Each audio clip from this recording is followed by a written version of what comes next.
एक भिक्षु अपने शिष्यों के साथ पेड़ के नीचे बैठकर साधना कर रहे थे। पास ही एक नदी बह रही थी। चारों तरफ शांति का माहौल था। ठंडी ठंडी हवा चल रही थी। तभी शिष्य देखते हैं एक व्यक्ति जोर से भागता भागता चला आ रहा था। वह नदी की तरफ भागा और उसमें कूद गया। शिष्य तुरंत उसकी जान बचाने के लिए नदी में कूद पड़े और उसे सकुशल वापस निकाल लाए। भिक्षु उससे पूछते हैं, ये जीवन इतना अनमोल है, तुम क्यों अपनी जान देने जा रहे थे? वह व्यक्ति बताता है कि वह एक व्यापारी है और उसके एक विश्वास पात्र ने उसके साथ धोखा किया है। वह उसकी पूरी धन दौलत तिजोरी लूट कर चला गया है। अब उसके पास मरने के सिवा कोई रास्ता नहीं बचा है। वह व्यापारी आगे कहता है कि लोग अक्सर मुझे धोखा देते हैं, कभी व्यापार में, कभी दोस्ती में, कभी रिश्तेदारी में।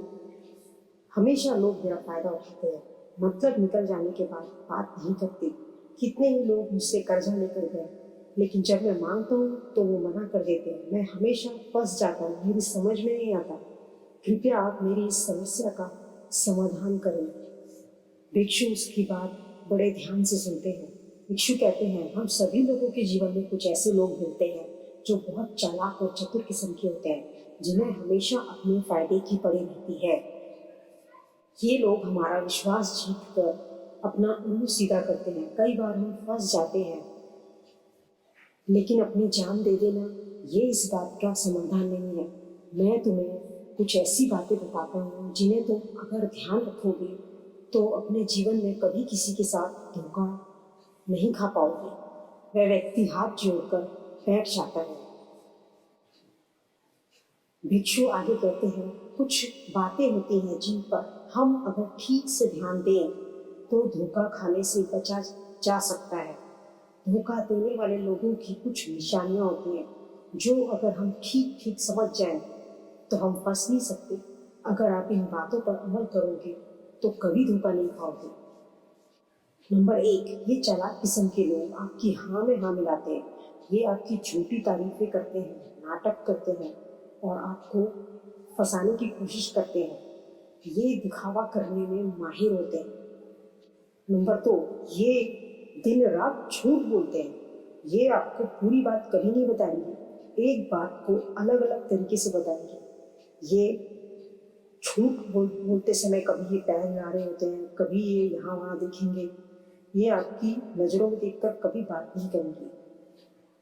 नंबर 3, ये खुद को वीक, बेचारा, दुखी और परेशान दिखाते हैं ताकि आप इनकी बातों में आ जाओ। ये इस तरह से बिहेव करते हैं कि सारी दुनिया के दुखों का पहाड़ इन्हीं के ऊपर है और आप किसी भी तरह से इनकी मदद कर दें। नंबर 4, इन्हें सिर्फ और सिर्फ अपने फायदे की पड़ी होती है। ये बहाने बनाते हैं, ये आपकी वीकनेस ढूंढने की कोशिश करते हैं ताकि आपका कोई वीक पॉइंट इन्हें मिल जाए और ये इसका ज़्यादा से ज़्यादा फायदा उठा सकें। ये शुभचिंतक होने का नाटक करते हैं। ये आपको देखकर जलते हैं। ये इस तरह से दिखावा करते हैं कि यही सबसे ज़्यादा आपका ख्याल रखने वाले लोग हैं, लेकिन मन ही मन ये आपका बुरा चाहते हैं। ये हमेशा प्लानिंग करने में लगे रहते हैं और ये चाहते हैं किस तरह से आपको नुकसान पहुंचाया जा सके। भिक्षु कहते हैं, ये है कुछ निशानियां जो अगर हम ध्यान से देखते तो हम धोखा खाने से बच सकते थे। इसके अलावा कुछ हमारी खुद की भी कमियां होती हैं जिनकी वजह से सामने वाला इंसान हमारा फायदा उठाता है और हम धोखा खा बैठते हैं। भिक्षु कहते हैं, आपको लगता है आप जिस तरह से सीधे और सच्चे इंसान हैं, सारी दुनिया भी इसी तरह से है, पर इस दुनिया में हर तरह के लोग होते हैं। आपने धोखा खाया लेकिन धोखा दिया नहीं, ये बड़ी बात है। जरूरत से ज़्यादा सीधे होने के कारण भी आपको धोखा मिलता है। ध्यान से न देखने और न सुनने के कारण भी आप धोखा खाते हैं। किसी की मदद करना, भलाई करना, इसमें कोई बुराई नहीं है, लेकिन आप छानबीन नहीं करते और जल्दीबाजी में काम खत्म कर देते हो। सामने वाले का व्यवहार देखो, दूसरे लोगों को वो कैसे ट्रीट करते हैं। इस तरह के लोग औरों की भी बुराइयां करते हैं और ये आपकी भी बुराई पीठ पीछे जरूर करते होंगे। सामने वाला इंसान झूठ बोल रहा होता है, कई बार आपको लगता भी है, लेकिन आप उसे नजरअंदाज कर देते हैं। आप ना नहीं बोल पाते, आपको लगता है आप मदद कर रहे हैं, भलाई कर रहे हैं, लेकिन आप ये तो देखिए, आप एक चालाक चतुर इंसान की भलाई में लगे हैं और इसीलिए आप धोखा खाते हैं। आप ज़्यादा सोचते हो, ज़्यादा केयर करते हो, ज़्यादा समय देते हो, आप इमोशनली वीक हो जाते हो। इसका सामने वाला इंसान बहुत ही अच्छे से फायदा उठाता है।